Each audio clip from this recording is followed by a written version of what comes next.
Hello everyone, welcome back to our channel साया का सफ़र। तो आज हमारा day 2 and last day in Macau. So हम लोग आज सिटी घूमने के लिए जा रहे हैं। मकाओ टावर है और सेंट पॉल चर्च है। देखते हैं क्या क्या होगा और जो घूम पाएंगे वो हम रिकॉर्ड करेंगे। निकलते हैं अभी। लोग सोच रहे हैं कि हम लोग बस से ट्रैवल करें, तो देखते हैं फर्स्ट स्पॉट पे तो हम बस से जाएंगे यहाँ की, क्योंकि कैब्स काफ़ी कॉस्टली हैं यहाँ पे।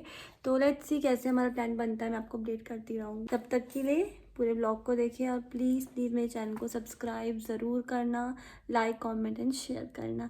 Thank you. तो गाइस अब हम जा रहे हैं वेस्ट लॉबी की तरफ। वेस्ट लॉबी से ही हमको बस, टैक्सी और शटल जाती है, तो जो कन्वीनियंट लगेगा मैं वो देखूंगा। वैसे मैंने मैप में देखा है।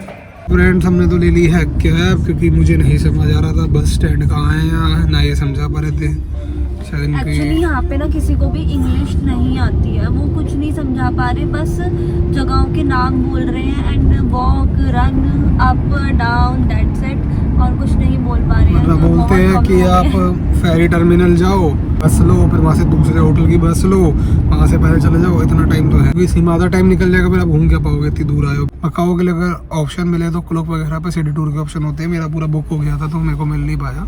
आप वो ले सकते हो जो 4-5 घंटे घुमाता है, 5-6 जगह लेके जाते हैं, 1 घंटा हर स्पॉट पे रोकता है। तो मैं वो रिकमेंड करूँगा कि यहाँ पे किसी को कुछ समझ नहीं आ रहा है। हमने ट्राई किया, हमें एक बस स्टैंड दिखा, लेकिन इन लोगों ने सही से बताया नहीं, और जो हमारे पास मैप था उसमें भी सही से नहीं समझ आया। एक्चुअली जो वेनेशियन हमारा होटल है उसका एक अलग से मैप है कि आप वहाँ से कहाँ कहाँ जा सकते हो। हम लोग वेस्ट लॉबी आ गए थे, लेकिन ये लोग बोल रहे थे हमें नॉर्थ लॉबी जाना है। आई डोंट नो कहाँ जाना है, समझ नहीं आ रहा था। फिर टाइम लेट हो रहा था, तो हमने सोचा अभी जाते वक्त हम कैब ले लेते हैं, वापस आते वक्त हम देख लेंगे वहाँ से क्या हमें कन्वीनियंट रहेगा। तो अभी देखते हैं, जाते वक्त का रास्ता हम देख रहे हैं कितनी दूर है, कितना फार है, कितना चार्ज लग रहा है, क्या हो रहा है। और यहाँ की टैक्सी 200 रुपये से स्टार्ट होती है, जो मीटर उनका डाउन होता है 200 रुपीज़ से होता है।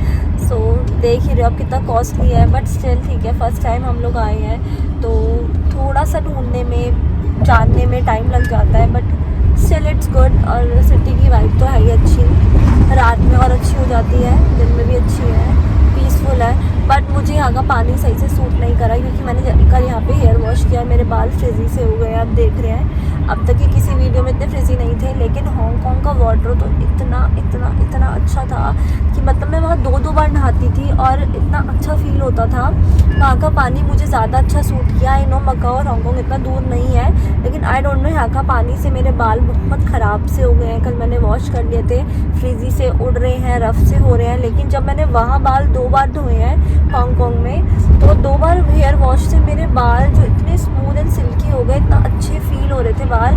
तो आई थिंक सो पानी का फ़र्क पड़ता होगा। बल्कि यहाँ का पानी हमने देखा बिल्कुल लाइट स्काई ब्लू कलर का है बिल्कुल, और फिर मुझे फील हुआ कि अच्छा ही होगा पानी, बट मेरे बालों को वो सूट नहीं हुआ।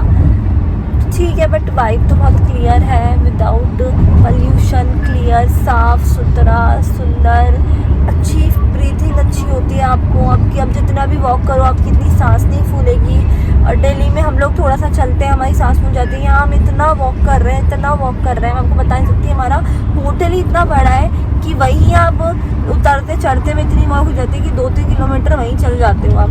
तो यहाँ जब से हम आए हैं हांगकांग मकाओ, हमने वॉकिंग ही रखा है ज़्यादातर, तो हम इतना चले हैं, बट इतनी थकावट नहीं हुई। पैरों वैरों में थोड़ा दर्द हो जाता है कि हमें आदत नहीं होती है, लेकिन बहुत अच्छा है, मतलब बहुत सही है। सबसे पहले हम सेंट पॉल रुइंस जा रहे हैं।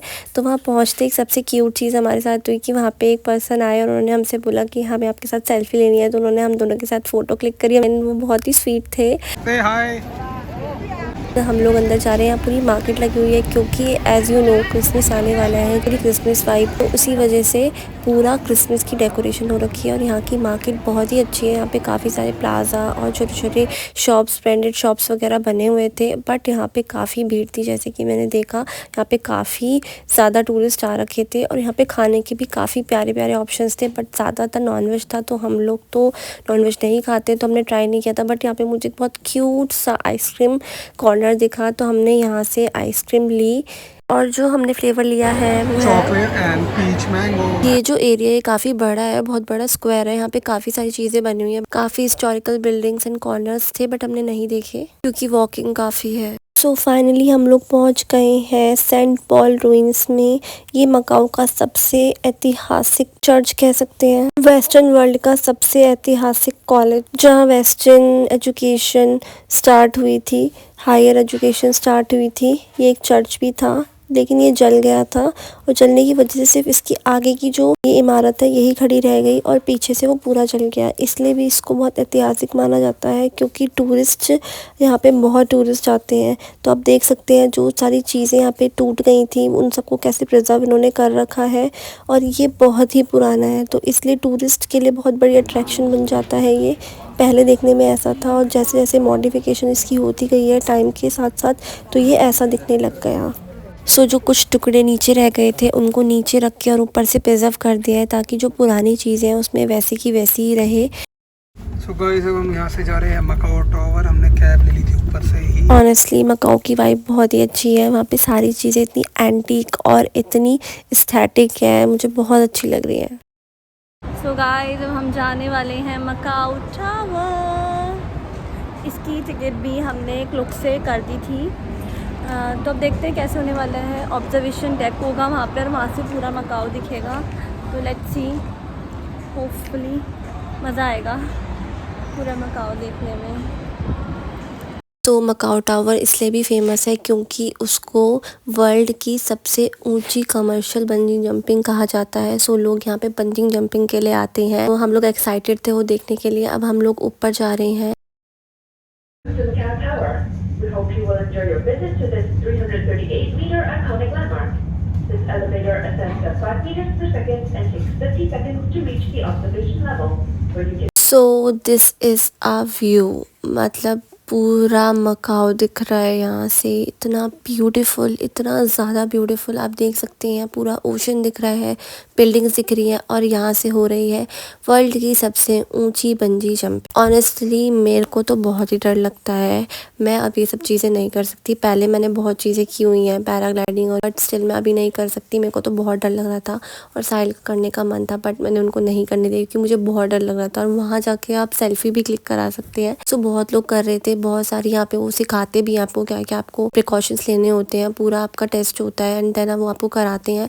बट स्टिल मैं तो बिल्कुल भी रेडी नहीं हुई, ना अपने लिए और ना साहिल के लिए, क्योंकि मुझे देखकर ही बहुत डर लग रहा था और मिस हैपनिंग कहीं भी हो सकते हैं, तो इस वजह से मैंने नहीं करा। सो अब देख सकते हैं नीचे का व्यू, यहाँ से सड़क भी दिख रही है, रोड्स इतनी प्यारी क्लियर दिख रही हैं। उस साइड से हमें बिल्डिंग्स ज़्यादा दिख रही थी, इस साइड से हमें ओशन व्यू दिख रहा है, रोड्स दिख रहे हैं और कितना ब्यूटीफुल और कितना क्लीन है, मतलब इतनी clean city. My God, I love it, मुझे बहुत ही अच्छा लगा। और यहाँ से सब चीज़ें देखने में इतना सुकून मिल रहा था कि हम थोड़ी देर बैठ गए और हमने सिर्फ व्यू को एंजॉय किया।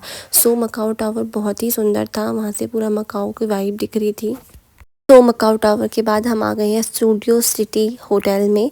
सो ये भी एक होटल है एंड अब हम इसके अंदर घूमने आए हैं। सो इस होटल के अंदर आप देख सकते हैं कितनी लग्जरियस एंड इतनी एक्सपेंसिव कार्स लगी हुई थी सिर्फ देखने के लिए। सो हमने यहाँ पे एक चीज़ ट्राई करी जो कि नॉन कॉफ़ी ड्रिंकर्स के लिए है, कॉफ़ी के साथ जूस का टेस्ट। तो हमने ट्राई किया, थोड़ा सा अजीब सा था बट स्टिल मैंने ट्राई किया तो मुझे ठीक लगा था।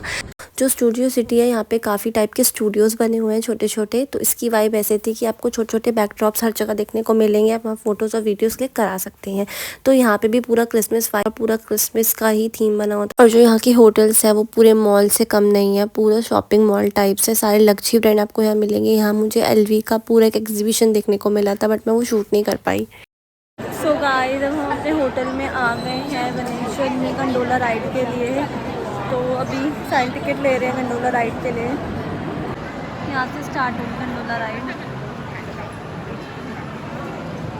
मज़ा आने वाला है। सो हमारा जो होटल है Venetian, this is a copy of Venice. So इसलिए वेनिस की गंडोला राइड जो कि बहुत फेमस है, इसलिए हमारे होटल में भी गंडोला राइड बना रखी थी।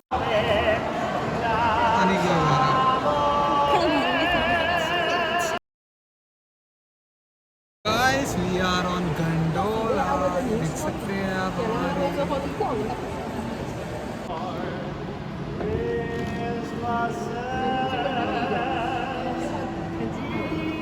सो गाइस अब शुरू हो गया है अपना नाइट का टूर। अब नाइट के लिए निकल रहे हैं बाहर, थोड़ा बहुत घूमेंगे फिरेंगे। और सो गाइस हमारा भाई निकल गया है अब रात का चक्कर मार। आज अपना सेकंड डे है मकाऊ में और कल अपना यहाँ से है चेकआउट, निकलेंगे वापस अपने इंडिया की तरफ। सारे होटल्स को देखने की क्या होता है वहाँ क्या है, फिर फोटोज़ वगैरह खिंचाने के लिए ये हमारा नाइट का लुक है और ये साइड का लुक है। सो गाइस मैं तो आपको यही बोलूँगा, अगर आप मकाओ में आ रहे हो वेनेशियन में स्टे करो, यहीं अपने 2-3 दिन निकालो। 2-3 दिन भी आप पूरा नहीं घूम पाओगे, इतनी चीज़ें हैं, कसिनो, मॉल, शॉपिंग सेंटर, साथ में सारे होटल्स जुड़े हुए हैं। एक ही होटल से आपको 3-4 होटल के लिंक है, पेरिशियन के भी, स्टूडियो सिटी के भी, वेनेशियन, ये सब एक साथ जुड़ा हुआ है। इनके ब्रिज बना रखे हैं अंदर ही, अंदर से इतना घूमना पड़ता है। हाँ घूमो, एंजॉय। सो ये है लैंडोर होटल। आपको पता है सारे होटल्स यहाँ पे इंटरकनेक्टेड है। सो हमने लैंडोर भी घूमा, काफ़ी अच्छी वाइब थी। और यहाँ पे कसिनो की तो क्या वाइब है, यहाँ अंदर होटल्स कितने बड़े बड़े कसिनो बने हुए हैं, लोग इतना एंजॉय कर रहे हैं और खेल रहे हैं।